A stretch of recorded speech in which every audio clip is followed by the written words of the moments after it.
राम नारायण राम, राम नारायण राम, राम नारायण राम।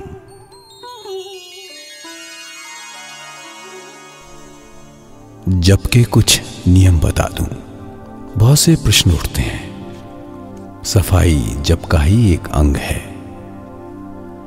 अच्छी तरह हाथ मुंह धोना, घर साफ रखना, गोबर इत्यादि से घर को साफ रखना। गोबर जीवाणुओं का नाश करता है। अच्छी तरह दांत साफ करना, ऐसी वैसी वस्तु से दांत साफ नहीं करना। बाहर से आकर उतारे हुए कपड़े इधर उधर मत रखना। बाहर सफाई रखने पर अंदर भी सफाई रहती है।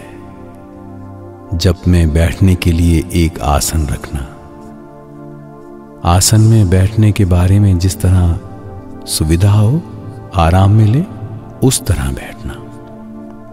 दोनों शाम बैठ सकते हो। आंख बंद करने के बारे में साधारण तौर पर सोते समय जिस तरह आंख बंद रखते हो, वैसे ही बंद रखना। जबरदस्ती अपनी दृष्टि को इधर उधर मत लगाना। भोर में 4 बजे मच्छरदानी के अंदर बैठकर जप कर सकते हो। सीधे लेटकर भी जप कर सकते हो। घर में मच्छर हो तो मच्छरदानी लगाकर जप करना। अगरबत्ती जलाते समय सावधान रहना। भोजन में जो स्वस्थकर हो वही खाना।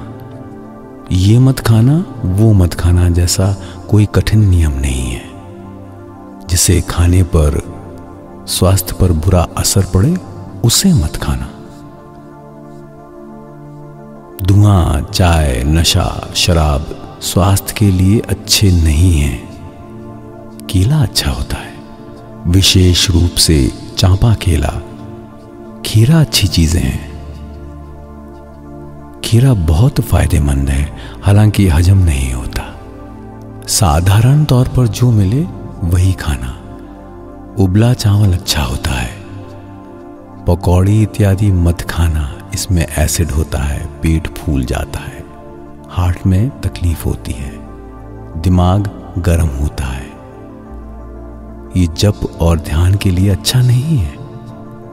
हल्का भोजन करो। कुछ ना मिले तो भात में पानी डालकर खाओ। मछली मांस मिले तो खाओ, ना मिले तो मत खाओ। प्याज खाने में कोई आपत्ति नहीं है। लहसुन प्याज से अच्छा होता है। अगर इसे रोज खाओ तो अच्छा है। मसाले में कच्ची हल्दी का प्रयोग करो। पानी उबाल कर पीना। कहीं से आते ही तुरंत नहाना मत। ठंडा अच्छा लगता है, पर यह परेशानी का कारण बन सकता है। खाने के बाद 2-1 बार कुल्ला करने से नहीं होगा। अच्छी तरह से मुंह साफ करना। काठी को पोटास के पानी से धोकर रखना। उसी से धीरे धीरे दांत साफ करना। दोनों वक्त दांत साफ करना अच्छा है। सरसों की खली शरीर और बदन में अच्छी तरह मलकर ठीक से नहाना। ये साबुन से अच्छी चीज है। खाते समय पानी मत पीना, कुछ देर बाद पीना, वरना एसिड होता है। पपीता खाना अच्छा है। घर में जगह हो तो पपीते का पेड़ लगाना। भुने हुए चने, तली हुई चीजें और चनाचूर मत खाना। रेस्टोरेंट के दरवाजे मत जाना। वहां के भोजन में क्या नहीं है, ये नहीं बताया जा सकता। रास्ते में भूख लगे तो केला खाना। कितनी देर तक जप करोगे, ये समय पर निर्भर है। बहुतों को कार्यालय जाना होता है, उसका ध्यान रखना होगा। जिनके पास आसन है, सुबह उठकर सीधे होकर आसन पर बैठें। रोए से बने आसन अच्छे होते हैं।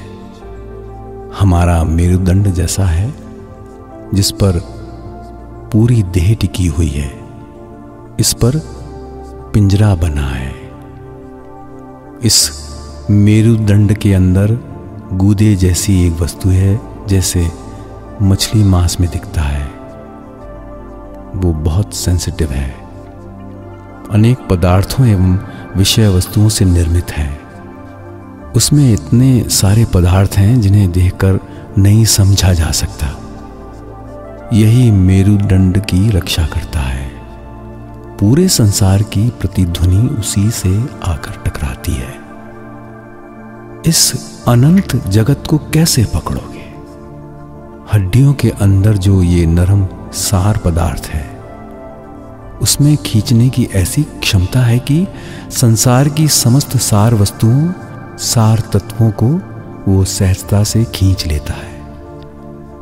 उसके साथ ही अगर जप में बैठकर ये कल्पना कर सको कि तुम समुद्र के किनारे बैठे हो, आसपास कोई घर गांव नहीं है, देख रहे हो कि जल से लाल सूर्य उदित हो रहा है, तो तुम्हारे कार्य में बहुत आसानी होगी। आंखें बंद कर जिस तरह कैमरे से तस्वीर उतारी जाती है, उसी तरह उतार कर बुद्धि वृत्ति द्वारा उसे अपने अंदर स्थापित कर लो। उससे क्या होगा? सूर्य का प्रकाश, जल की विशालता की प्रतिध्वनि तुम्हारे अंदर की इस स्निग्ध वस्तु, इस सूक्ष्म पदार्थ में आकर उसे आंदोलित करेगी। तुम बैठे बैठे उसका आनंद लोगे। ये अद्भुत विशालता, ये अपूर्व प्रकाश किसने सजा रखा है? तुम जिस सिंदूर को अपने सिर पर लगाती हो, वैसा ही लाल सूर्य नाचते हुए समुद्र के किनारे उदित हो रहा है। बैठे बैठे इसका आनंद लेते हुए आत्मतृप्त होकर तुम बहुत दूर तक अग्रसर हो सकोगे। इतना जल, इतना सिंदूर किसने बनाया? ये तुम्हें भावाविष्ट कर विचारों की गहराई में ले जाएगा। यही ध्यान है। सागर की विशालता उमड़ रही है। शिव मग्न होकर नृत्य कर रहे हैं और सूर्य प्रतिपदा द्वितीया के चंद्रमा की तरह बढ़ते हुए विराट आकार ले लेता है। कह रहा है कि कल्पना में मैं फिर से तुम्हारे पास आ गया हूं। बता रहे हैं कि मैं सुबह उगता हूं और शाम को डूब जाता हूं। तुम्हारा जीवन भी उदय और अस्त की इसी प्रक्रिया से होकर अग्रसर है। जीवन यात्रा में भी इसी प्रकार मुहूर्त बीत रहे हैं। इसी तरह एक दिन तुम्हारा भी अंत समय आएगा। समुद्र नृत्य करते हुए अपनी वेदना प्रकट करता है। मैं कितने दिन इस पृथ्वी के गर्भ में रहूंगा? एक बार जमीन पर गिरते हैं फिर उठते हैं। इस प्रकार कितना समय बिताएंगे? जिस प्रकार प्रकाश, वायु और जल पाकर वृक्ष सतेज होते हैं, तुम जिस विराटत्व में अपने को लीन कर ध्यान करते हो, उसका स्मरण मात्र करने से उसी प्रकार काम होगा। इस बात का ध्यान रखना। जिस प्रकार अच्छा भोजन करने से शरीर स्वस्थ रहता है, उसी प्रकार उसके विचारों से शरीर अच्छा रहता है। जब सूर्य और आकाश का स्मरण करोगे, उस मंत्र ध्वनि का स्मरण करोगे, जप करोगे, तब सूर्य देव की घनिष्ठता से अंदर के मोर्चे लगे हुए यंत्र भी सतर्क हो उठेंगे। उस समय तुम आगे बढ़ते हुए समझ सकोगे कि चेतन और सचेतन किस प्रकार तुम्हारी सहायता कर रहे हैं। मन को द्विदल में स्थापित कर विचार करना। द्विदल में रहकर विचार करने पर इड़ा, पिंगला एवं सुषुम्ना से इस प्रकार के रस की धारा निकलती है, जिसके फलस्वरूप एक विराट मैग्नेटिक एक्शन होता है, जिससे प्रकृति के साथ संगम चलता रहता है। द्विदल का ध्यान इस प्रकार करना जैसे मिलियन ओशंस हों एवं उनमें बड़े बड़े सफेद कमल तैर रहे हों तथा आकाश में पूर्ण चंद्र उगा हो एवं राजहंस उड़ते फिर रहे हों। ये दृश्य ही द्विदल की खुराक है। मनुष्य केवल मुंह से ही नहीं खाता, आंख, नाक, कान सबसे खाता है। द्विदल एक ऑल वेव सेट है जिसमें समस्त ध्वनियां, सभी दृश्य सजीव होकर प्रतिफलित होते रहते हैं। हमारे सेट के तैयार हो जाने पर प्लग लगा दिया जाता है। ऑटोमेटिक ब्रह्म के साथ अपने को मिला देने पर अपना आप सबके साथ प्रतिष्ठित हो गया प्रतीत होता है। केवल जप करने से ही होगा।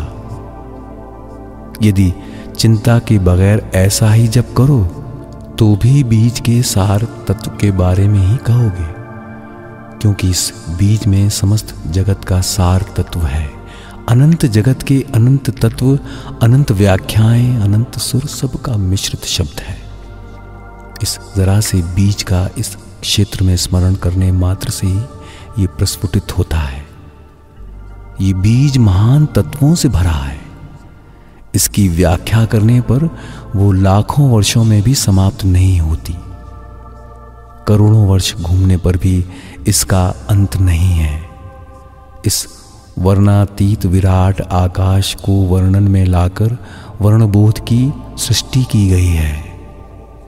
उसकी स्वरलिपि है एकमात्र शब्द जो तुम्हें राम, नारायण, राम के रूप में दिया गया है। इस जप का इस क्षेत्र में अगर बार बार स्मरण किया जाए, इस स्मरण के साथ इस विराट बीज के अंकुरित होने में सहायक के तौर पर यदि विराट समुद्र के साथ सूर्य देव का भी स्मरण किया जाए तो ये अंकुरित हो सकता है। इस ध्यान के साथ स्मरण चलते रहने पर वो अपने आप होगा। सुबह, शाम एवं मध्य रात्रि में बैठने की कोशिश करना। जप को गिनने की आवश्यकता नहीं होती। गिनने पर मन इसमें नहीं रह पाता। जितनी अधिक संख्या में करोगे, संख्यातीत हो जाने पर एक दिन ऐसा आएगा कि ये तुम्हें परिपूर्ण कर देगा।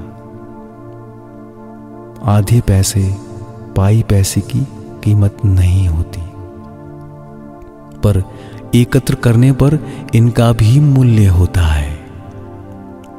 देव दर्शन के लिए आगे बढ़ते बढ़ते तुम देवता बन जाओगे। संतान होते होते तुम पिता बन जाओगे। सभी संतानें जीवित रहीं तो वो भी एक दिन माता पिता बन जाती हैं, फिर भी उन्हें संतान ही कहा जाता है, क्योंकि वो माता पिता का बीज लेकर ही आती हैं। अंत में माता पिता बनकर चली जाती हैं। तुम भक्त बनकर जा रहे हो, पर भक्त तो भगवान के ही बीज हैं। भगवान भक्त के प्राणों में ही रहते हैं। दिन रात जप करना, करते करते सो जाना, नींद में भी जप जारी रहे तो कोई चिंता नहीं रह जाएगी। मिश्री का टुकड़ा मुंह में डालकर चूसते समय इधर उधर देखते रहने पर भी तुम कहते हो, वाह, मिश्री समाप्त तो तुम भी समाप्त। जप करने का आनंद भी मिश्री के जैसा ही है। जितनी देर तक चूसते रहो बना रहता है, उसके बाद समाप्त। वो दिन कब आएगा जब निद्रा, जागरण एवं स्वप्न में तुम्हारा जप हमेशा चलता रहे। जब तुम सोए रहो तब भी सांसों की तरह तुम्हारा जप जारी रहे। राम, नारायण, राम को अपनी सांसों से बांध लो। जिस दिन सांसों को अपनी ध्वनि से ध्वनित करती हुई ये ध्वनि निकलेगी, उसी दिन तुम अंकुरित हो उठोगे। अभ्यास द्वारा अति सहजता से ऐसा किया जा सकता है।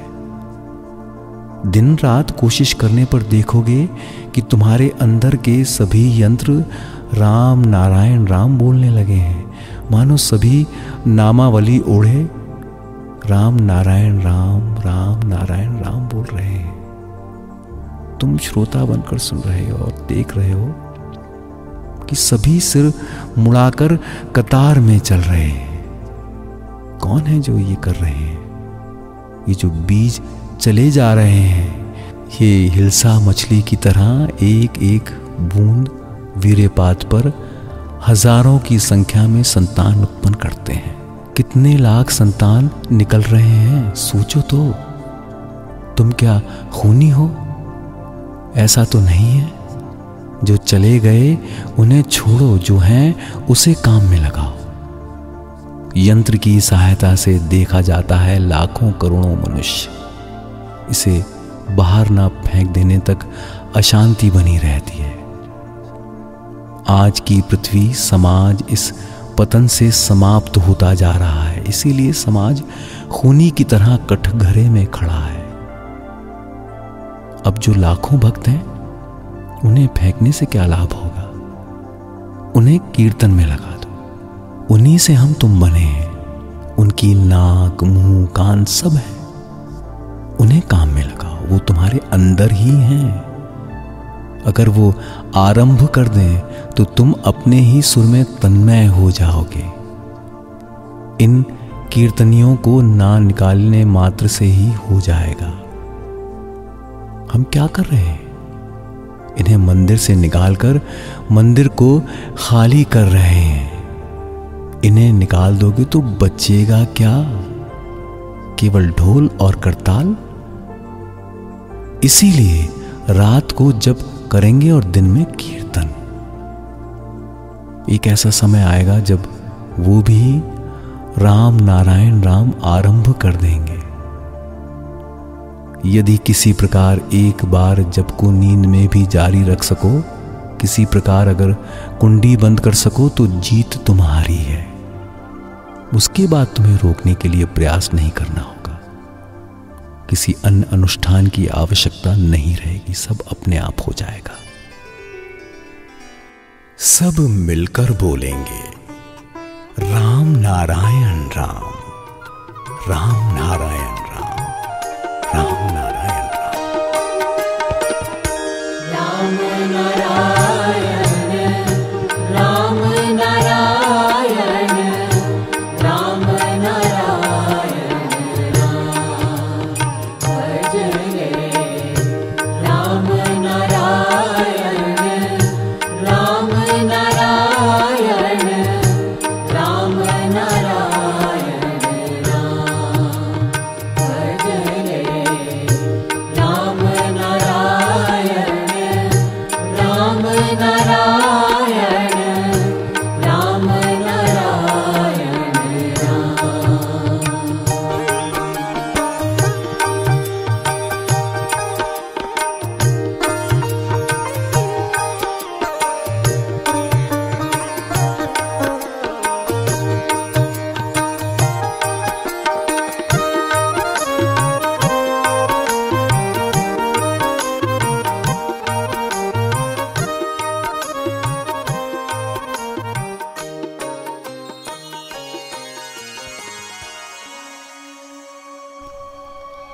जगधात्री जगत की धात्री है। वो इस जगत को धारण करती है। उनकी ध्यान मूर्ति का विश्लेषण करने पर जानोगे कि ये पूजा क्यों की जाती है, इसका उद्देश्य क्या है। जगत की सारी संतानें इस मृण्मय मूर्ति के आदेश से निर्मित हों। उसी प्रकार समाज का शोधन कर देश एवं जाति की रक्षा करें। मात्र पूजा का यही उद्देश्य है। जगधात्री जो सिंह के कंधे पर सवार है, सिंह अतुलित बलशाली, शौर्य, वीर, तेज एवं संयम का प्रतीक होता है। जगत की रक्षा करने के लिए जगत की माता किसके ऊपर निर्भर रहे? वो उसी पर भरोसा करेंगी, उसी का सहारा लेंगी जो संतान पुरुष सिंह अर्थात सिंह की तरह पराक्रमी, संयमी और एकनिष्ठ हो। मां सिंह पर सवार होकर मानो कहना चाहती हैं कि तुम सब सिंह की तरह बनो। हम देखते हैं कि जगदात्री नाग यज्ञोपवीतिनी है, यानी उन्होंने नाग को यज्ञोपवीत की तरह अपने कंठ एवं वक्ष पर धारण कर रखा है। ये मूर्ति क्या शिक्षा देती है, क्या कहना चाहती है? कि विष को नष्ट कर विषधर को अपने हृदय में स्थान दो। जो लोग समाज के सीने पर दांत गाड़ कर केवल विष ढालते जा रहे हैं, जिन्होंने अपने दंशन से समाज को जर्जरित कर दिया है, उनके विषदन उखाड़कर उन्हें रास्ते पर ले आओ। शत्रु का विनाश कर शत्रु को प्यार से अपने पास बुला लो, तब वो नाग ही तुम्हारा परम मित्र बनकर तुम्हारी सहायता करेगा। शत्रुओं का विनाश कर अगर उस शत्रु को उपवीत की तरह अपने सीने से लगाकर रख सको, तो देखोगे कि जिस प्रकार संतान अपनी माता के सामने अपनी हर कमी और गलती को स्वीकार कर लेती है, उसी तरह वो भी अपनी हर भूल, पीड़ा और वेदना सब कुछ तुम्हें बताने लगेंगे। जिस प्रकार पालतू हाथी की सहायता से जंगली हाथी को पकड़ा जाता है, उसी प्रकार तुम अन्य शत्रुओं को भी अपने वश में कर लोगे। ये बात मत भूलना कि विषधर को अपने सीने पर स्थान देने से पहले उसके विषदंत उखाड़ने होंगे। ये कार्य कैसे होगा, इसका संकेत भी देवी की मूर्ति में दिखाई देता है। वो अपनी 4 भुजाओं में शंख, चक्र, धनुष, बाण धारण किए हुए है। मानो कह रही हूं कि विषधरों को देखकर तुम डरना मत, मैं समाधान का उपाय लेकर आई हूं। वो क्या है? वो है ये शंख, चक्र, धनुष और बाण। शंख मंगल का प्रतीक है, प्रेम, प्यार, भक्ति का प्रतीक है। इस शंख द्वारा वो अपनी संतानों को ये बताना चाहती है कि जहां तक हो सके तुम प्रेम से जीतने की कोशिश करो। निरुपाय होने पर चक्र, धनुष और बाण धारण करो। इस उपाय का सहारा लेकर समाज को शोधित कर मधुमेह और पवित्र बना दो। देखना समाज में किसी और कोई अभाव या अभियोग न रह जाए। देवी देवताओं की मृण्मय मूर्तियों के माध्यम से वेद ने जो शिक्षा दी है, अगर आज समाज का युवा वर्ग उस प्रवाह में प्रवाहित हो तो समाज मधुमेह हो उठेगा। इन मूर्तियों के अंतर्निहित अर्थ का विश्लेषण करने पर पाओगे कि इसी में समाज के गठन करने, जगत को मधुमेह बनाने की विज्ञान सम्मत तर्क संगत व्याख्या विद्यमान है। इन मूर्तियों के ध्यान के वास्तविक अर्थ का अवलंबन कर हम समाज का स्वास्थ्य और सौंदर्य लौटा सकते हैं। इसी मार्ग से समाज की राजनीतिक, आर्थिक, सांस्कृतिक उन्नति की जा सकती है। कठोरता पूर्वक शत्रु का दमन करने का संकेत इन्हीं में है। साथ ही प्रेम और एकता से जय का संकेत भी है। जगत को मधुमेह और मंगलमय करने के लिए दोनों की आवश्यकता है। इसीलिए जगन माता के 2 नेत्रों में स्नेह और तीसरे में अग्नि है। आज तुम लोगों ने सार्वजनिक रूप से माँ के आवाहन और आराधना का आयोजन किया है। मैं चाहता हूँ कि ये केवल आवाहन और विसर्जन में ही समाप्त ना हो जाए। समस्त युवा वर्ग एकत्रित होकर इस पूजा के अंतर्निहित अर्थ को समझने की कोशिश करो। अपने को उसी प्रकार प्रस्तुत एवं संचालित करो। केवल दक्षिण कोलकाता ही नहीं, उत्तर, पश्चिम, पूर्व, हर ओर इसका प्रभाव फैल जाए। तुम मधुकर की भांति देवी पूजा के अंतर्निहित आदर्श और शिक्षा रूपी मधु का आहरण कर इसे पूरे विश्व में फैला दो। तभी वास्तविक पूजा होगी, वही पूजा सार्थक होगी। सब मिलकर बोलेंगे राम नारायण राम, राम नारायण